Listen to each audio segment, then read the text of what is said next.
The morning sun cast long shadows across the dusty plains of southeastern Italy as two massive armies prepared for what would become one of history's most decisive battles. The year was 216 BCE, and the Second Punic War had already raged for 2 brutal years, transforming the Western Mediterranean into a theatre of unprecedented destruction and ambition. On one side stood Rome, the rising power whose legions had conquered most of Italy through disciplined warfare and relentless expansion.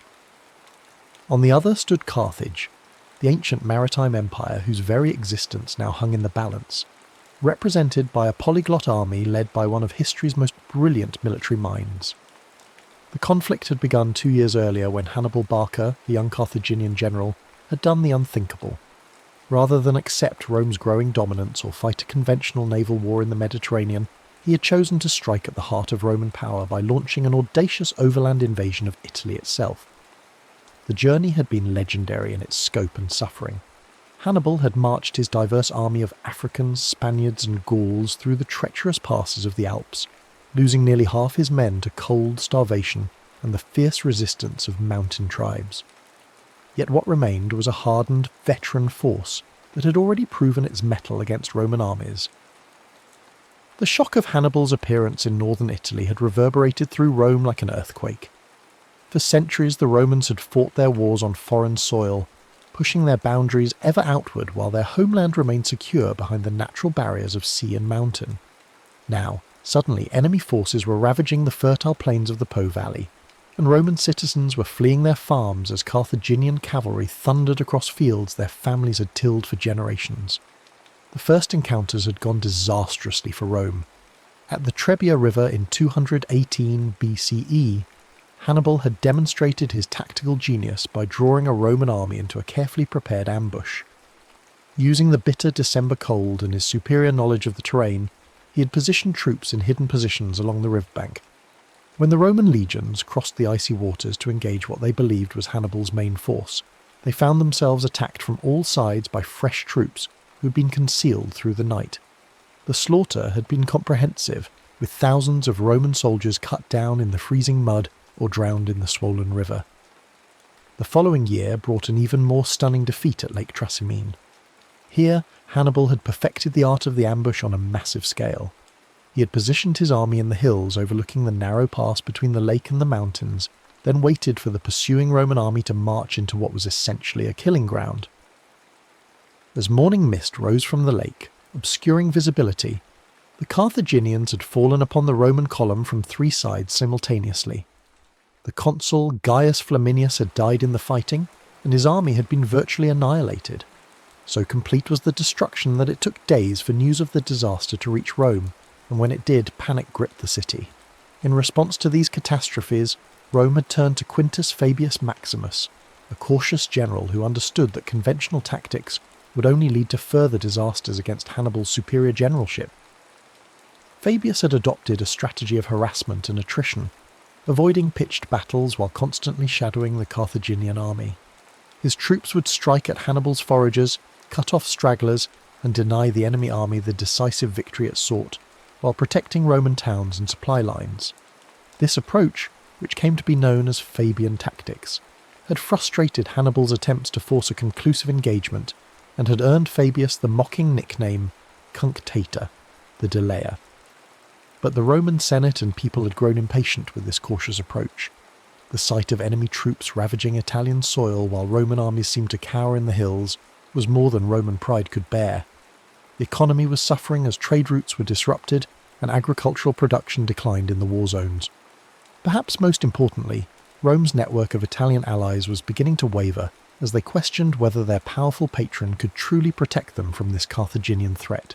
The pressure for decisive action had reached a crescendo in the spring of 216 BCE, when 2 new consuls were elected to lead Rome's military response. Gaius Terentius Varro represented the popular party and the common people's demand for aggressive action against the invaders. He was a man of humble origins who had risen through Rome's cursus honorum through political skill and populist appeals rather than military distinction. His speeches in the Forum had electrified crowds with promises to end the war quickly through bold offensive action.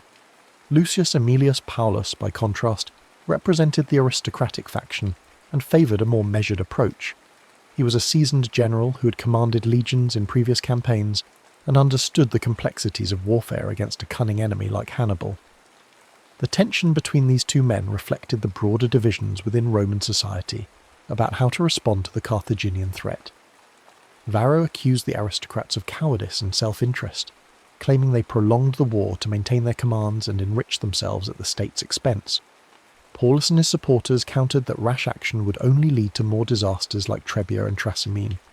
However, the popular will for aggressive action proved overwhelming, and the Senate authorized the raising of the largest army in Roman history to that point. The mobilization that followed was unprecedented in scale and ambition. Rome called up not only its own citizens, but also demanded contingents from every allied city and tribe throughout Italy. Veterans were recalled from retirement. Young men barely old enough to bear arms were pressed into service, and even slaves were offered freedom in exchange for military service. The entire Roman war machine was focused on creating a force so massive that it could overwhelm Hannibal through sheer numbers, regardless of his tactical superiority. When the levies were complete, Rome had assembled an army of approximately 80 to 90,000 men, divided into 8 legions plus an equal number of allied troops. This represented nearly 10% of Rome's entire military-age male population, a commitment that demonstrated both the state's desperation and its confidence in numerical superiority. The logistics of supplying and moving such a massive force was staggering, requiring thousands of pack animals, hundreds of supply wagons, and a complex network of depots and supply lines stretching back to Rome itself. Meanwhile, Hannibal's army had been reduced by 2 years of continuous campaigning to perhaps 40 to 50,000 effective fighters. However, what these men lacked in numbers they more than compensated for in experience and diversity. The core of his infantry consisted of Libyan troops, veterans of campaigns in Spain and Africa, who fought with captured Roman equipment and had adopted many Roman tactical innovations while retaining their own traditions of individual combat skill. These were supplemented by Gallic warriors from tribes in both Spain and northern Italy, fierce fighters who brought their own weapons and fighting styles to the Carthaginian cause. Spanish infantry provided another crucial element, disciplined troops armed with their distinctive falcata swords and experienced in both individual and formation combat. But perhaps Hannibal's greatest advantage lay in his cavalry, which was both more numerous and far superior in quality to anything the Romans could field. Numidian light cavalry from North Africa were legendary throughout the Mediterranean for their skill as horse archers and their ability to harass enemy formations while remaining virtually uncatchable in open terrain. These riders, who fought without saddles or bridles and controlled their mounts through knee pressure alone, could appear suddenly from clouds of dust, rain javelins and arrows on enemy formations, and disappear again before retaliation was possible. Heavy cavalry from Spain and Gaul provided the shock troops necessary for decisive charges, while their superior numbers meant that Hannibal could use mounted forces not just for reconnaissance and harassment, but as a genuine tactical arm capable of deciding battles. The diversity of Hannibal's army was both a strength and a challenge. Managing troops who spoke different languages, fought with different weapons, and came from cultures with vastly different military traditions required exceptional leadership and organisational skill. Yet this diversity also provided tactical flexibility that no homogeneous army could match. Hannibal could adapt his battle plans to take advantage of each unit's particular strengths, while compensating for their weaknesses through the complementary abilities of other contingents. As summer approached, both armies began manoeuvring through the heat-baked landscape of southeastern Italy, each seeking to force battle under favourable conditions. Hannibal had established a base near the town of Cannae, a Roman supply depot that controlled access to the rich agricultural regions of Apulia. The position was strategically crucial because it threatened Rome's grain supplies from the south, while providing Hannibal's army with access to the resources they needed to continue the campaign. More importantly, from a tactical perspective, the terrain around Cannae offered the open plains that would allow his superior cavalry to operate most effectively. The landscape around Cannae was dominated by gently rolling hills that descended toward the Aufidus River, known today as the Ofanto. The river valley provided relatively flat ground ideal for large-scale manoeuvres, while the surrounding elevations offered observation posts and potential positions for reserves. The summer heat was already intense, and dust clouds raised by marching armies could be seen for miles across the sun-scorched terrain. Local winds typically blew from the southeast, carrying dust and reducing visibility for anyone facing that direction, a factor that Hannibal would carefully consider in his battle planning. When the Roman army finally approached Cannae in early August, both sides understood that the moment of decision had arrived. The Romans could not allow Hannibal to continue threatening their supply lines and recruiting allies from among the Italian tribes, while Hannibal knew that his strategic position would become untenable if he could not force a decisive victory soon. Carthaginian reinforcements remained trapped in Spain by Roman naval power, and his army's numerical inferiority meant that a prolonged campaign of attrition would inevitably favour Rome. The night before the battle, both camps were alive with activity as commanders made their final preparations. In the Roman camp, Varro and Paulus held council with their subordinate officers, reviewing battle plans and attempting to coordinate the movements of their massive army. The size of their force created both opportunities and challenges. While their numbers were overwhelming, the complexity of managing so many troops in battle had never been attempted before. Roman military doctrine emphasized the disciplined advance of heavy infantry in close formation, an approach that had proven successful against most enemies, but had already failed disastrously against Hannibal's more flexible tactics. Across the plain, Hannibal was putting the finishing touches on one of history's most audacious battle plans.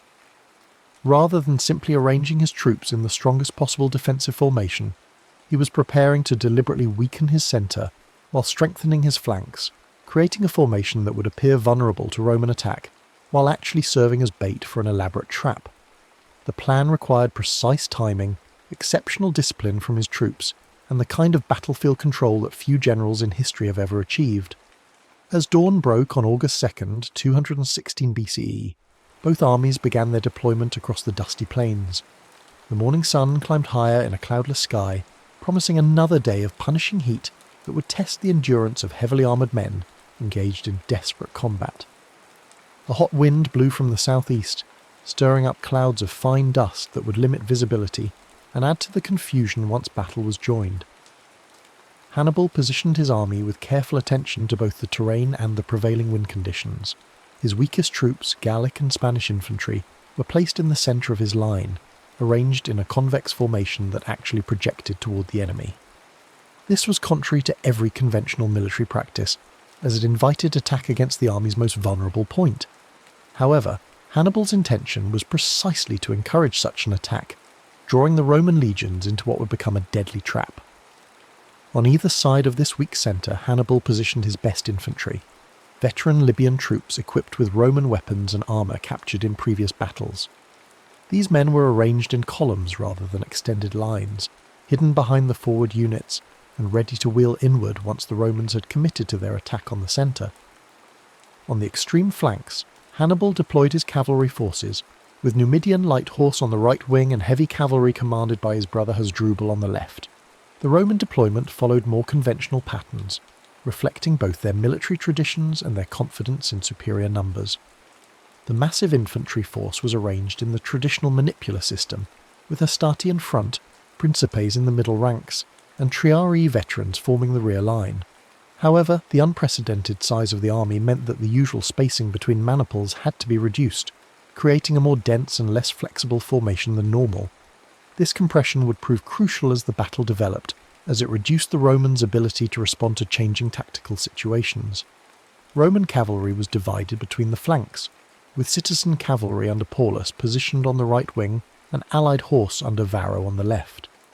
Both forces were significantly outnumbered by their Carthaginian counterparts, and neither was equipped or trained for the kind of decisive cavalry action that Hannibal planned to employ. Roman military doctrine treated cavalry primarily as a supporting arm for scouting and pursuit, rather than as a battle-winning force in its own right. When the battle commenced, the initial exchanges followed patterns that were familiar from previous engagements. Roman cavalry on both flanks moved forward to engage their Carthaginian counterparts, while the massive infantry formations began their methodical advance toward Hannibal's apparently vulnerable centre. The dust raised by thousands of marching feet and galloping horses began to fill the air, reducing visibility and adding to the confusion that always accompanies large-scale combat. On the Roman right flank, Paulus led his cavalry in a desperate charge against Hasdrubal's heavy horse. but the encounter was brief and decisive. The Carthaginian cavalry, better trained and more numerous, quickly gained the upper hand. Paulus himself was wounded in the fighting and forced to withdraw, leaving his scattered forces unable to provide effective support for the infantry. On the opposite flank, Varro's allied cavalry fared even worse against the Numidian light horse, who used their superior mobility to avoid direct confrontation, while raining javelins on the Roman formations. With both flanks secured, the crucial phase of the battle shifted to the infantry combat in the centre. Here, Hannibal's plan began to unfold with mechanical precision. As the Roman legions crashed into the Gallic and Spanish troops in the Carthaginian centre, these deliberately weakened units began to give ground, falling back in apparent disorder while maintaining just enough cohesion to avoid complete collapse. To the Roman commanders, this retreat looked like the beginning of victory. Their superior numbers and discipline were finally overwhelming the enemy centre, just as conventional military wisdom suggested they should. The Roman advance continued with increasing momentum as more and more legions pressed forward into the gap that seemed to be opening in the Carthaginian line. The manipular system that had served Rome so well in previous wars now worked against them, as the forward units became increasingly compressed and difficult to control. Officers found themselves unable to maintain communication with troops more than a few ranks away, while the dust and noise of battle made coordinated manoeuvres nearly impossible. What the Romans could not see, however, was that Hannibal's retreat was proceeding according to a carefully orchestrated plan. As the Gallic and Spanish troops fell back, they maintained their formation and continued to resist, drawing more and more Roman forces into an increasingly narrow salient. Meanwhile, the African heavy infantry on either side of this developing bulge remained motionless, waiting for the signal to execute the most crucial phase of the battle. The moment Hannibal had been waiting for arrived when the Roman advance had penetrated so deeply into his centre that the leading legions were actually behind the original Carthaginian front line. At this point, the African infantry on both flanks received their orders and began to wheel inward, turning to attack the exposed sides of the Roman formation. These troops, fresh and unengaged until this moment, struck the surprised Romans with devastating effect. Simultaneously, Hasdrubal's cavalry, having routed the Roman horse on their front, swept around the rear of the battlefield to attack the Roman infantry from behind. The Numidians joined this assault, and suddenly the massive Roman army found itself attacked from 4 directions simultaneously. What had begun as an apparently successful advance had become a desperate fight for survival, with Roman legions trapped in an ever-tightening circle of enemies. The encirclement that followed was both tactically brilliant and strategically devastating. As the Carthaginian forces contracted their circle, the Romans found themselves compressed into an increasingly small space, where their numerical superiority became a liability rather than an asset. Men could not wield their weapons effectively in the crush, officers could not maneuver their units, and panic began to spread through the ranks as soldiers realized the full extent of their predicament. The slaughter that followed was methodical and comprehensive. Trapped Romans were cut down by spears and swords, trampled by their own comrades, or simply crushed in the press of bodies as the Carthaginian circle grew ever smaller. Some attempts were made to break out of the encirclement, but these were quickly suppressed by fresh Carthaginian troops who had been held in reserve for exactly this purpose. The superior training and equipment that had made Roman legions so effective in open battle became meaningless in the confused melee that the battle had become. Paulus, the consul who had favoured caution, died fighting in the ranks alongside his men, refusing offers of escape and choosing to share the fate of the soldiers he had led into disaster. His colleague Varro managed to escape with a small body of cavalry, but the vast majority of the Roman army was either killed or captured. The casualties were staggering even by the brutal standards of ancient warfare. Estimates suggest that between 50 and 70,000 Romans died on the field of Cannae, making it one of the bloodiest single days in military history. Among the dead were not just common soldiers, but much of Rome's military and political leadership. 80 senators perished in the battle, along with numerous other magistrates, officers, and members of prominent families. The cream of Roman society had been wiped out in a single afternoon, leaving the state facing not just military defeat, but a crisis of leadership that threatened its very survival. When news of the disaster reached Rome, the city was gripped by panic unlike anything in its history. Citizens fled to their homes, shops closed, and rumours spread that Hannibal was already marching on the city. The Senate met in emergency session to coordinate what seemed like preparations for a siege, while magistrates struggled to maintain order among a population that had suddenly realised their apparent invincibility was an illusion. Yet perhaps the most remarkable aspect of the aftermath was Hannibal's decision not to march immediately on Rome itself. His officers urged him to advance on the capital, while panic still gripped the city, and before the Romans could organise new defences. Some historians suggest that the city might indeed have fallen if Hannibal had struck immediately, while the psychological impact of Cannae was still paralysing Roman resistance. Instead, Hannibal chose to consolidate his victory by attempting to break up Rome's system of alliances throughout Italy. He released captured allied troops without ransom, hoping to convince them that Carthage offered better terms than Rome. He sent diplomatic missions to wavering Italian cities, promising favourable treatment to those who abandoned the Roman cause. This strategy was not without success. Several important cities, including Capua, the second largest in Italy, declared for Carthage in the months following Cannae.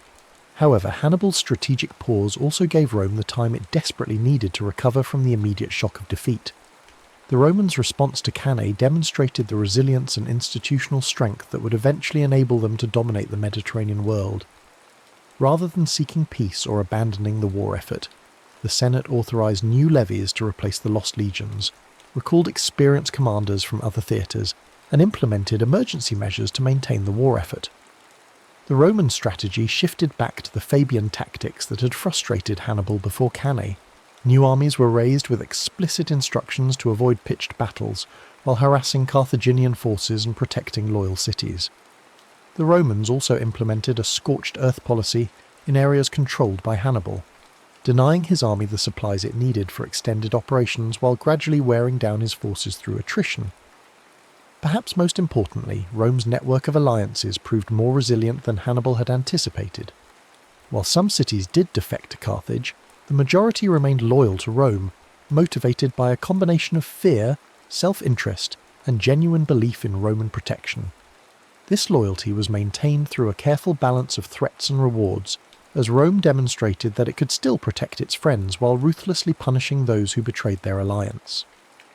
The war continued for another 14 years after Cannae, with Hannibal maintaining his position in Italy, but unable to achieve the decisive victory that would force Rome to sue for peace. His army gradually declined in strength as casualties mounted, and reinforcements from Carthage remained limited by Roman naval superiority.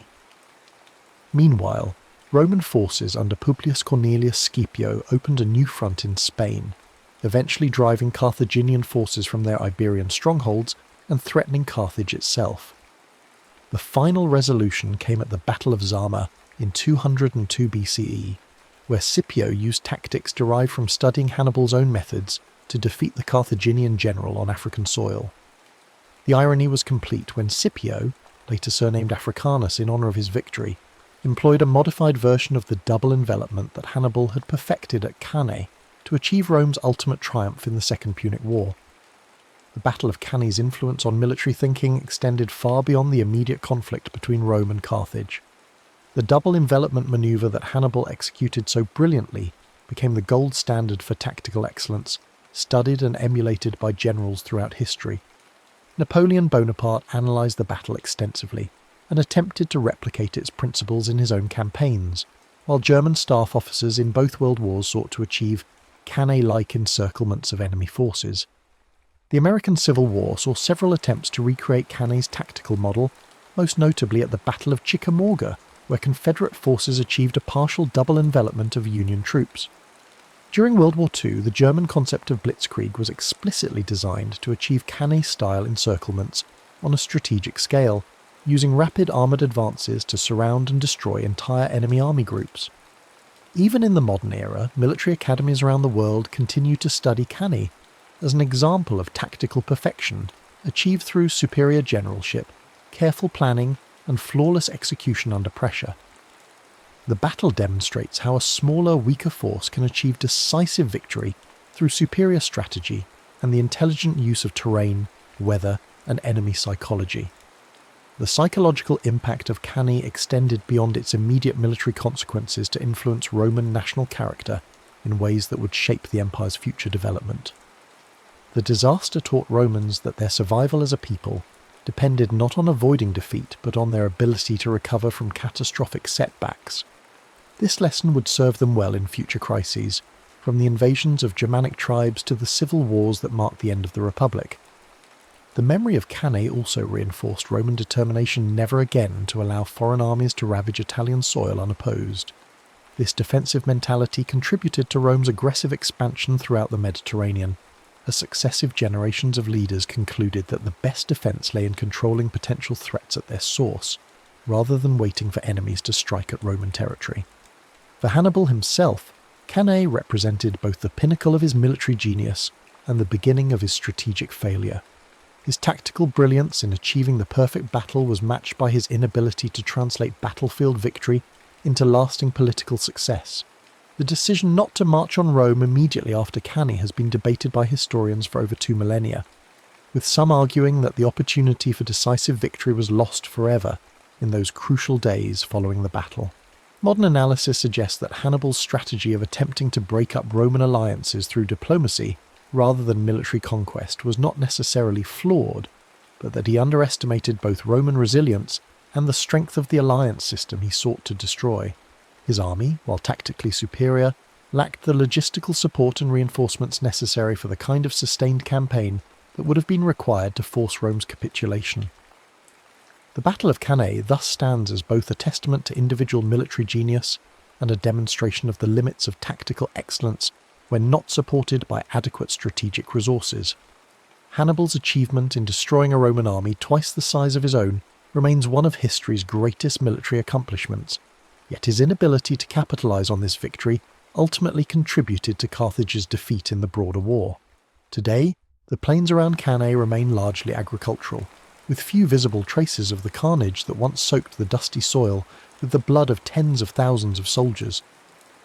Archaeological investigations have uncovered artefacts from the battle, corroded weapons, armour fragments, and coins that provide physical evidence of the ancient conflict. These silent witnesses serve as reminders of a day when the fate of the Western world hung in the balance, decided by the tactical genius of one man and the courage of soldiers from across the Mediterranean who fought and died under the burning Italian sun. The legacy of Cannae extends beyond military history to encompass broader questions about leadership, strategy, and the relationship between tactical excellence and strategic success. It reminds us that individual brilliance, while crucial, must be supported by adequate resources and long-term planning to achieve lasting results. Most importantly, it demonstrates how a single day's fighting can echo through millennia, influencing military thinking and shaping the course of civilizations long after the dust of battle has settled and the warriors have returned to Earth. The immediate weeks following Cannae reveal the true character of both civilizations involved in this titanic struggle. While Hannibal celebrated his victory and attempted to capitalize on Roman panic, the response from Rome itself demonstrated the institutional resilience that would ultimately prove decisive in the broader conflict. The Senate, despite losing 80 of its members in the battle, continued to function and make crucial decisions about the war effort. Emergency magistrates were appointed to replace fallen leaders, new levies were authorized despite the catastrophic losses, and diplomatic missions were dispatched to ensure the loyalty of wavering allies. The Roman people's reaction to the disaster was perhaps even more remarkable than their government's response. Rather than demanding peace negotiations or calling for the recall of armies from other theatres, the citizenry demonstrated a grim determination to continue the struggle regardless of cost. Families who had lost sons, fathers and brothers at Cannae volunteered remaining male relatives for military service. Wealthy Romans contributed their personal fortunes to fund new legions, while poorer citizens offered their labour for fortification work and military production. This collective response was rooted in Roman cultural values that elevated duty to the state above individual survival or comfort. The concept of virtues, which encompassed courage, excellence, and moral strength, had been tested at Cannae and found to endure even in the face of unprecedented catastrophe. Romans understood that their civilization faced an existential threat, and they were prepared to sacrifice everything to ensure its survival. Hannibal, observing this Roman response from his camp in southern Italy, must have realized that his victory at Cannae, devastating as it was, had not achieved its primary strategic objective of forcing Rome to seek terms. Instead of breaking Roman will to resist, The battle seemed to have hardened their determination to continue the war until Carthage was completely defeated. The psychological warfare that had been so effective in previous campaigns was proving insufficient against an enemy whose cultural identity was built around the refusal to accept defeat. The diplomatic offensive that Hannibal launched in the aftermath of Cannae met with mixed results that highlighted the complex nature of Roman power in Italy. While some cities did abandon the Roman alliance, particularly in southern Italy where Carthaginian military presence offered immediate protection, the vast majority remained loyal despite the obvious military risks. This loyalty was based not merely on fear of Roman retaliation, but on genuine calculation of long-term interests and cultural affinity. Rome's alliance system differed fundamentally from the tributary relationships that characterized most ancient empires. Rather than simply extracting wealth and manpower from subject peoples, Rome offered a path to citizenship and full participation in Roman civilization. Italian allies understood that Roman defeat would not necessarily improve their situation, while Roman victory offered the possibility of advancement within an expanding imperial system. The defection of Capua, however, represented a significant strategic blow that demonstrated both the opportunities and limitations of Hannibal's diplomatic approach. As the second largest city in Italy and the centre of a rich agricultural region, Capua's adherence to the Carthaginian cause provided Hannibal with crucial logistical support and a prestigious symbol of Roman weakness. The city's leaders calculated that Carthaginian victory was inevitable and sought to position themselves advantageously in the post-war settlement. Yet Capua's defection also illustrated the fundamental problem with Hannibal's strategy. The city's decision was based on the assumption that Carthaginian military success would continue indefinitely, and that Rome lacked the resources to recover from defeats like Cannae. When these assumptions proved incorrect, Capua found itself isolated and vulnerable to Roman retaliation, ultimately suffering a brutal siege and harsh punishment that served as an object lesson to other potential defectors. The gradual shift in Roman strategy following Cannae demonstrated remarkable institutional learning and adaptability. The appointment of Marcus Claudius Marcellus as a key military commander marked the beginning of a more aggressive approach that combined Fabian harassment tactics with opportunistic strikes against isolated Carthaginian forces. Marcellus earned the nickname Sword of Rome for his willingness to engage Hannibal's army when circumstances offered reasonable chances of success. This evolving Roman approach was exemplified in the Siege of Syracuse, where Marcellus demonstrated that Roman forces could still achieve decisive victories against sophisticated opponents. The lengthy siege showcased Roman engineering capabilities and logistical endurance, while the eventual capture of the city eliminated a potential source of support for Carthage in Sicily. The death of Archimedes during the siege, despite Roman orders to capture him alive, symbolized the tragic costs of the broader conflict. Meanwhile, the emergence of Publius Cornelius Scipio as a major Roman commander marked the beginning of a new phase in the war that would ultimately lead to Carthaginian defeat. Scipio's campaigns in Spain demonstrated that Roman military leadership was learning from earlier defeats and developing new tactical approaches specifically designed to counter Carthaginian advantages. His victory at the Battle of Ilipa showed that Roman generals could now match Hannibal's own tactical innovations, using flexible formations and coordinated attacks to defeat experienced Carthaginian armies. The psychological warfare that had been such a crucial element of Hannibal's early successes was gradually losing its effectiveness as Roman commanders gained experience fighting Carthaginian forces. The terror that had gripped Roman armies after Trebia and Trasimene was replaced by a more pragmatic understanding of Carthaginian strengths and weaknesses. Roman soldiers learned that Carthaginian troops, despite their tactical superiority, were mortal men who could be defeated through proper preparation and execution. Hannibal's position in Italy became increasingly precarious as the war dragged on without decisive results. His army, while still formidable, was slowly being worn down by constant campaigning and the inability to secure adequate reinforcements from Carthage. The diversity that had once been a source of tactical flexibility was becoming a liability as different ethnic contingents began to lose cohesion and fighting effectiveness. The arrival of Hasdrubal Barca with a second Carthaginian army offered the prospect of reinforcing Hannibal's position and potentially achieving the decisive victory that had eluded him since Cannae. However, the Battle of the Metaurus River in 207 BCE, where Roman forces intercepted and destroyed Hasdrubal's army, eliminated this last hope for Carthaginian success in Italy. When Hasdrubal's severed head was thrown into Hannibal's camp, it symbolised not just personal loss, but the definitive end of Carthaginian strategic hopes in the Italian theatre. The final phase of the Second Punic War saw the conflict's centre of gravity shift from Italy to Africa as Scipio launched his invasion of Carthaginian home territory. This strategic reversal, which forced Carthage to recall Hannibal from Italy to defend the homeland, demonstrated how completely the strategic initiative had passed to Rome. The very tactics that Hannibal had used to threaten Rome were now being employed against Carthage itself. The Battle of Zama in 202 BCE provided a fitting conclusion to the military career of history's greatest tactical genius. Facing Scipio on the plains of North Africa, Hannibal found himself commanding an army that lacked the cavalry superiority and tactical cohesion that had made his earlier victories possible. Scipio, having studied Hannibal's methods throughout the war, employed a modified version of the double envelopment to achieve decisive victory against his former tormentor. The irony of Hannibal's defeat was that it came through the application of his own tactical innovations by an enemy who had learned from repeated defeats. Scipio's victory at Zama represented not just Roman military success, but the triumph of institutional learning over individual genius. Where Hannibal had relied on personal tactical brilliance, Rome had developed systematic approaches to warfare that could be employed by competent commanders even in the absence of exceptional talent. The peace treaty that ended the Second Punic War reduced Carthage to a client state of Rome, stripped of its navy, most of its territory, and any capacity for independent military action. The terms were deliberately harsh, designed to ensure that Carthage could never again threaten Roman supremacy in the Mediterranean.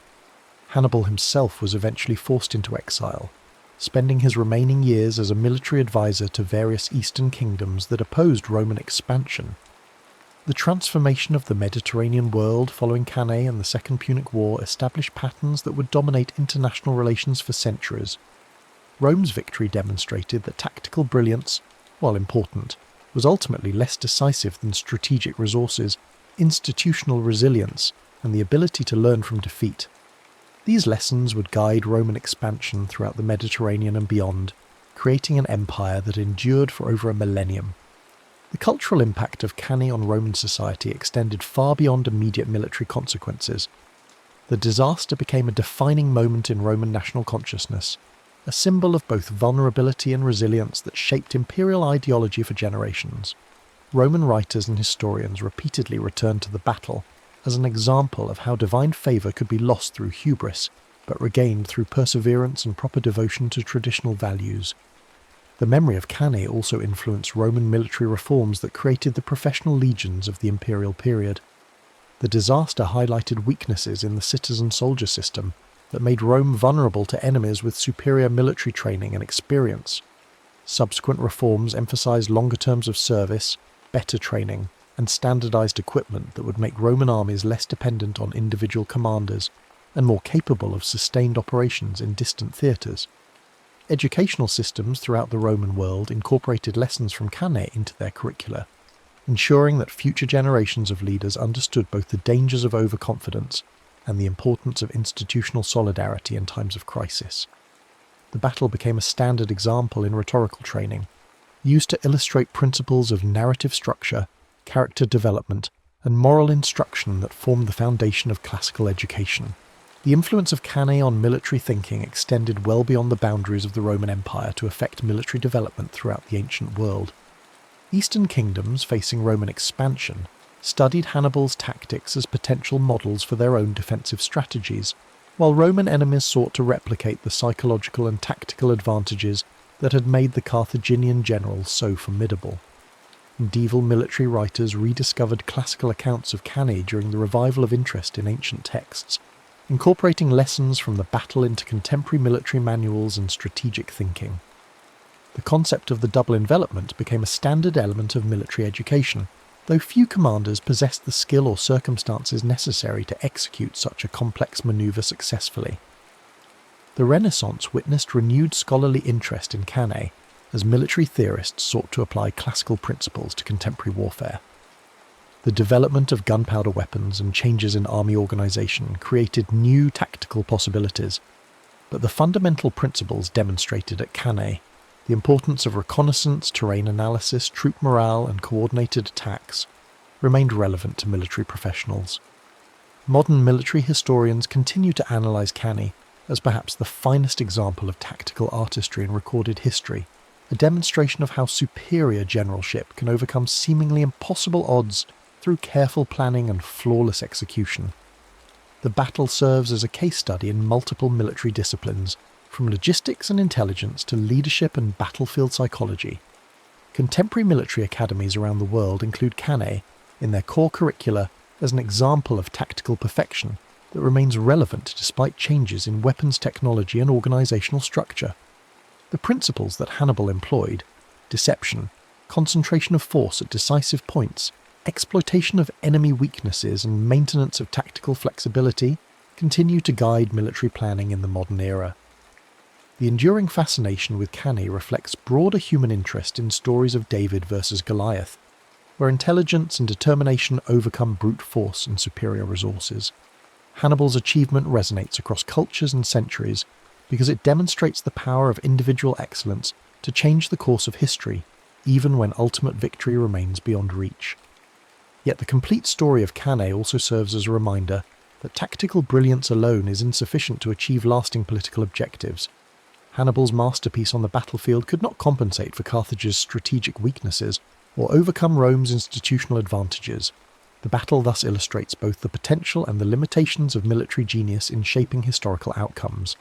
The dusty plains of Cannae continue to attract visitors from around the world, drawn by the site's historical significance and the enduring questions it raises about leadership, strategy, and the nature of victory itself.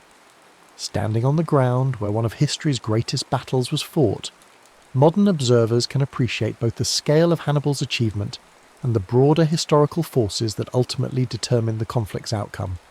The silence of the ancient battlefield speaks eloquently of human ambition, sacrifice, and the eternal struggle between individual brilliance and collective endurance that defines the human experience across all ages and civilizations.